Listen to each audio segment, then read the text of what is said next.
I've done a lot of things in my garden over the years, but burying cardboard might be one of the laziest and most surprisingly effective methods I've tried. It sounded too simple. Place cardboard in the soil, walk away, and let nature do the rest? Surely it couldn't work that easily. But 30 days later, in the warm, humid spring of Zone 8, the results were too good to ignore. If you've ever struggled with compacted soil, stubborn weeds, or just want a no-effort way to bring life back to your garden beds, this is a trick worth trying. It all started with a raised bed that had been neglected over winter. The soil had crusted over, weeds had taken hold, and nothing seemed to grow well in it anymore. Rather than digging it up or buying more expensive soil, I decided to bury some leftover brown cardboard boxes from a recent movie. No tilling, no flipping, no special prep, just a layer of cardboard placed directly on top of the existing soil. I gave it a generous soak of water and covered it with some compost and whatever organic material I had lying around.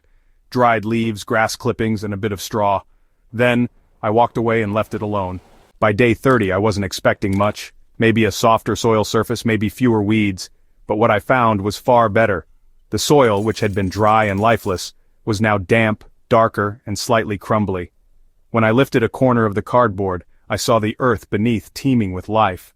Earthworms had moved in and were working through the softened layers, leaving behind silky castings. The cardboard had begun breaking down, and a sweet, earthy smell had replaced the dry, dusty scent of dead soil. What's remarkable is how quickly the transformation began.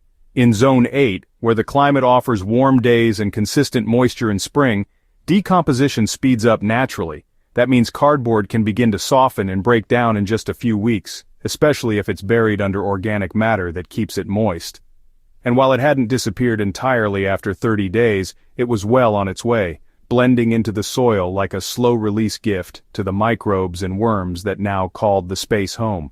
The weed suppression was immediate. The stubborn grasses that used to dominate the bed had completely vanished under the cardboard. Their roots had been starved of sunlight, and without that access to light and oxygen, they gave up the fight. I didn't need to pull anything out by hand, and I didn't disturb the soil with tools. That alone saved hours of work and wear on my back. Even better, the plants I tucked into the top layer of compost after those first 30 days took off with a kind of energy I hadn't seen in this bed for a long time. The basil, peppers, and even some volunteer cherry tomatoes rooted down effortlessly, and within a week, their leaves perked up, deep green and thriving. It wasn't just a fluke. The soil was different, alive, breathable, and balanced. The cardboard had done its job quietly and efficiently. Now, some folks might wonder if this method is too good to be true, but what's really happening is a simple biological chain reaction. Cardboard provides a source of carbon which feeds soil microbes. Those microbes multiply and invite worms. The worms create tunnels, bringing air and moisture down into the soil. As the cardboard breaks down, it holds water, smothers weeds, and feeds the entire underground ecosystem. This isn't gardening magic, it's just nature given a chance to work. What made this method even more appealing was how accessible and affordable it is. Cardboard is everywhere. Whether it's from Amazon boxes, cereal packaging, uncoated of course, or moving boxes, you likely have it in your home already. Just remove any plastic tape or labels, flatten it and lay it down. Add a few inches of compost or dried leaves over it and water it well.